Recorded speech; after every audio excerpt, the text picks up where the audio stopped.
নমস্কার বন্ধুগণ, সকলে কেমন আছেন? ঝুমুর হেলদি স্টাইলে একটা নতুন রেসিপি নিয়ে আপনাদের সামনে চলে এসেছি। তো এটা হলো শিলান মাছ। তো শিলান মাছ দিয়ে দুটো দুর্দান্ত রেসিপি রান্না করে নেব। তো শিলান মাছের গাদার পিঠ নিয়েছি আমি 4 পিস নিয়েছি মাছের পিস। এটা ভালো করে নুন হলুদ দিয়ে মাখিয়ে নিয়েছি। তো আমি রান্না করব শিলান মাছ আলু দিয়ে ঝোল। তো তার জন্য আমি আলুগুলো লম্বা লম্বা করে কেটে নিয়ে খুব সুন্দর করে কড়া করে লাল লাল করে ভেজে নেব।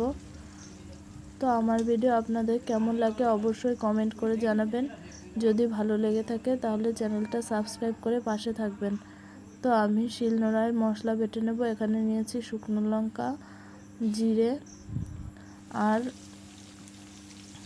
ধনে। তো মাছগুলো আমি খুব সুন্দর করে কড়া করে ভেজে নেব। আর এদিকে আমি মশলাটা খুব সুন্দর মিহি করে শিলপাটায় বেটে নিয়েছি। তো মাছের পিসগুলো অনেক বড় বড় ছিল, তাই জন্য আমি দু পিস করে ভালো করে ভেজে নিচ্ছিলাম। তো এই যে মাছ আর আলু খুব সুন্দর করে কড়া করে ভেজে নিয়েছি। এবার আমি একবারে ফোড়ন দিয়ে বসিয়ে দেবো। তো আমি কিন্তু 3 পিস চই ঝালও দিয়ে দিয়েছিলাম। এদিকে তেজপাতা আর শুকনো লঙ্কা ফোড়ন দিয়েছি, আর দিয়ে দেবো জিরে ফোড়ন। তো জিরে ফোড়ন দিয়ে দিয়েছি, আর একবারে আমি ফোড়ন দিয়ে বসাবো। তো তার জন্য তেজপাতা, শুকনো লঙ্কা, জিরেটা ভালো করে ভেজে নিয়ে একবারে বসিয়ে দেবো।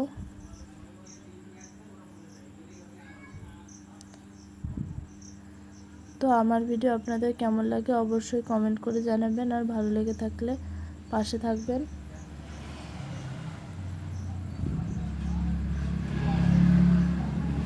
তো মশলাটা ভাজা ভাজা হয়ে গেছে। এবার আমি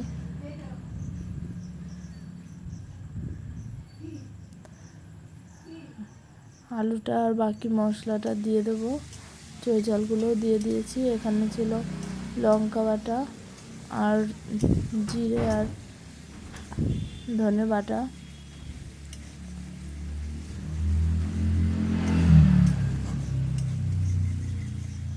তো এটা মশলার সাথে ভালো করে আলুটা ভালো করে মিশিয়ে দেওয়ার পরে দিয়ে দিলাম পরিমাণ মতো জল।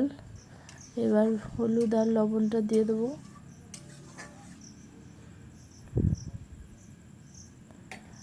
এইবার আমি সব কিছু দিয়ে ঢেকে দিয়েছি। এবার ঝোল ফুটে উঠেছে। ঝোলটা একটু ভালো সুন্দর করে ফুটে গেলে তো ভেজে রাখা মাছগুলো আমি দিয়ে দেবো। তো আমার ভিডিও আপনাদের কেমন লাগে অবশ্যই কমেন্ট করে জানাবেন। যদি ভালো লেগে থাকে তাহলে একটু সাবস্ক্রাইব করে দিয়ে পাশে থাকবেন। তো এই যে ভেজে রাখা মাছগুলো আমি এখন ঝোলের মধ্যে এক পিস করে দিয়ে দেবো। ঝোলটা ভালো করে ফুটে গেছে। তো দেখতেই পাচ্ছেন মাছের পিসগুলো কিন্তু অনেক বড় বড় ছিল। তো শিলান মাছ যদি আপনারা এইভাবে রান্না করে খান অবশ্যই ভালো লাগবে।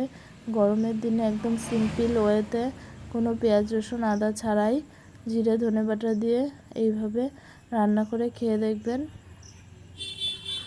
খেতে অসাধারণ লাগবে। তা পুরো ভিডিওটা দেখবেন, কেমন লাগে অবশ্যই কমেন্ট করে জানাবেন। মাছ কিন্তু আমি একবারে ফোড়ন দিয়ে বসিয়েছি, তাই আর ফোড়ন দেবো না আমি। তো মাছ ঝোলটা টেনে আসলে আমি কিন্তু নামিয়ে নেব। প্রায় শেষের পথে রান্না, একটুখানি ঢেকে দেবো এখন। তো এই যে রান্না কিন্তু অলমোস্ট হয়ে গেছে।